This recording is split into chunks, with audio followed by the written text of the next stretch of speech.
Namaskar, Vanakkam, Namaskaram, Sat Sri Akal, Namaskar. Namasté le cinéma. Nous sommes le vendredi 1er mai 2026 et voici les actualités des cinémas indiens en bref, proposées par Elodie et Asma du magazine Bolly & Co. Bonjour Asma, what's up? Salut Elodie, ça va très bien. Je suis ravie de te retrouver pour ce nouvel épisode de notre podcast, après une pause bien méritée pour cause de vie chargée. Carrément. La dernière édition du Festival des cinémas indiens de Toulouse est derrière nous et c'était franchement une très belle édition. Comme chaque année, la programmation était dense, variée, et surtout le public a répondu présent à chaque séance, ce qui est toujours très gratifiant quand on couvre le festival comme partenaire média. Et moi, c'est un peu drôle parce qu'en tant que coprésidente du festival, je suis à la fois organisatrice, stressée et au fond super fière. On a tout tenu, on a accueilli, on a médité sur les films, on a compté les votes du public et maintenant on a le droit de dire à l'année prochaine. Et de mon côté, juste avant de vous rejoindre dans la Ville Rose, j'ai animé la 4e séance de notre ciné-club Desikino qui avait lieu le 23 avril dernier, avec le film Bangladais Made in Bangladesh de Rubaiyat Hussain, une très belle histoire de femmes, de travail et de lutte qui a vraiment suscité des échanges forts avec le public. Trop bien. Et pour celles et ceux qui suivent, la prochaine séance de Desikino aura lieu le 28 mai avec Baji on the Beach, le premier long métrage de la réalisatrice britannique d'origine indienne Gurinder Chadha, a.k.a. le cerveau derrière Jula Comme Beckham et Coup de foudre à Bollywood. C'est une œuvre de départ très forte et pleine d'humour, qui n'est évidemment pas trop tard pour découvrir. J'ai hâte. En attendant, Asma, quelles sont les news du moment? On commence cet épisode avec la star punjabi Diljit Dosanjh,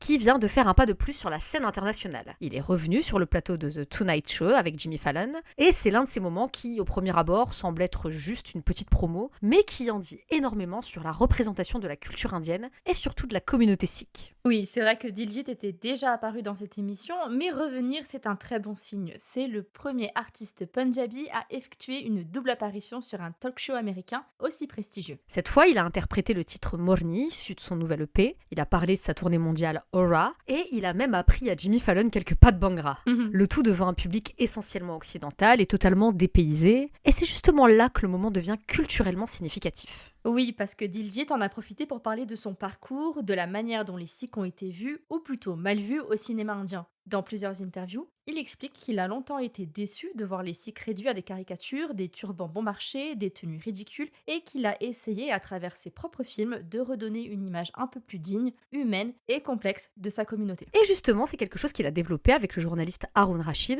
dans une de ses interviews pour la BBC Asian Network, où il revient sur sa position de jeune acteur sikh, alors un peu seul dans le paysage Bollywood, et comment il a pris conscience de porter une image très précise de sa communauté.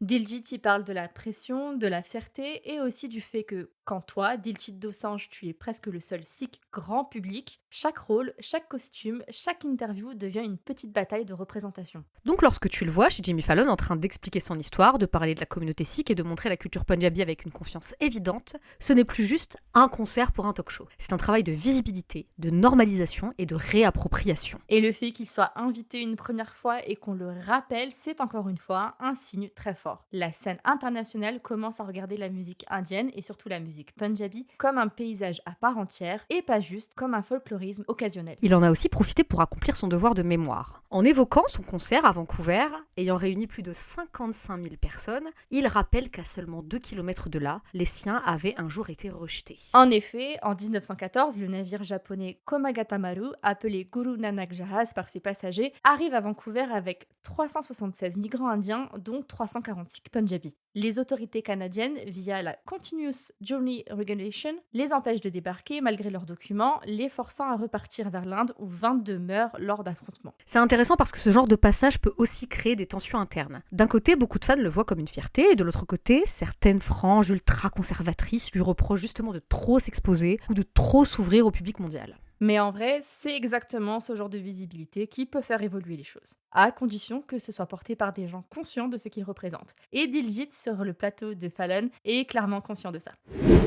Comme ça fait un petit moment qu'on s'est pas vu, qu'est-ce que tu as comme projet à venir sous la main, Elodie ? Là, on monte encore en sophistication. De nombreux articles sont apparus cette semaine sur un biopic de Mira Nair consacré à Amrita Shergill, la grande peintre indienne du XXe siècle. Mira Nair est déjà une figure très marquante. Elle a commencé avec Salam Bombay, nommé aux Oscars pour le prix du meilleur film en langue étrangère en 1989, et qui reste l'un des premiers et trop rares films indiens à avoir vraiment percé dans les circuits internationaux. Elle a ensuite construit une carrière florissante entre l'Inde, les États-Unis et la télévision britannique avec des films comme Le mariage des moussons, Un nom pour un autre ou encore la série Un garçon convenable pour la BBC, illustrant la remarquable capacité de la metteur en scène à naviguer entre les industries, les langues et les formats. Et tiens, petite parenthèse gratinée, le fils de Mira Nair, Zohran Mamdani, est devenu maire de New York, ce qui fait de la réalisatrice une mère de mère, dans un grand moment politique.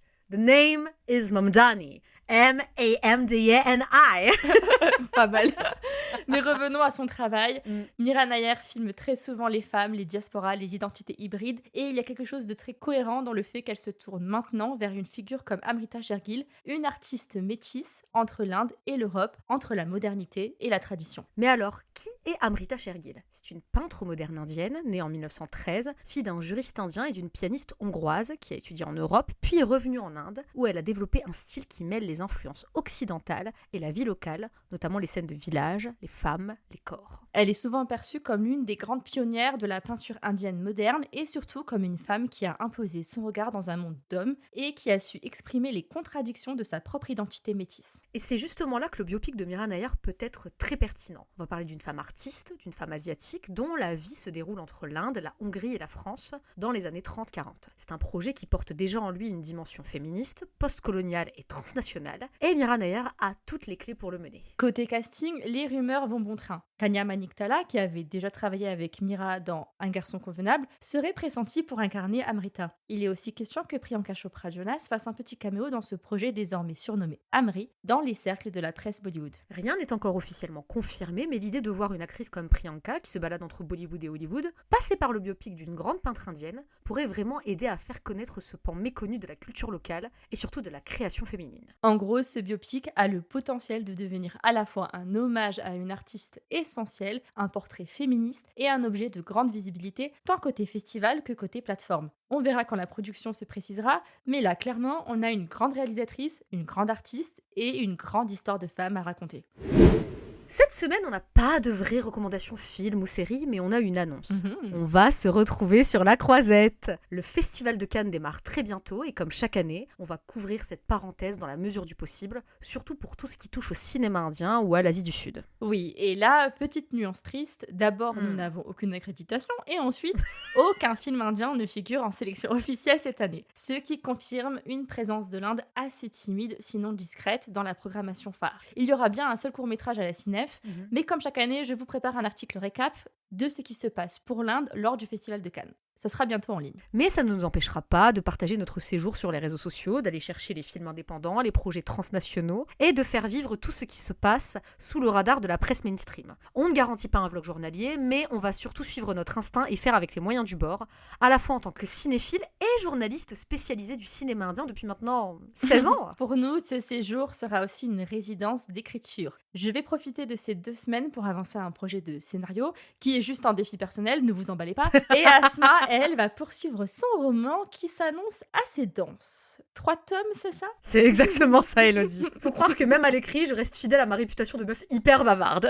En résumé, la recommandation de la semaine, c'est de nous suivre sur les réseaux durant le Festival de Cannes. On vous tiendra au courant, on vous parlera de ce qu'on voit et surtout on essaiera de ramener quelques pistes, quelques films et même quelques rencontres directement à vous, même si l'Inde n'est pas officiellement sous les radars cette année. Et on compte aussi en profiter pour nous ressourcer après ce début d'année intense. C'est clair.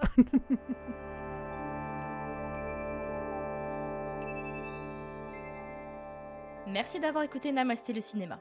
On espère que cet épisode vous a plu. Si vous aimez notre podcast, c'est le moment de vous abonner, de partager, de commenter, de liker ou encore de donner une petite note sur votre plateforme d'écoute favorite. Vous pouvez par ailleurs retrouver la version retranscrite de cet épisode sur www.bolienco.fr. Et si vous n'êtes toujours pas lassé d'entendre nos voix, nos fous rires et nos coups de gueule, alors rendez-vous vendredi prochain dans Namasté le cinéma.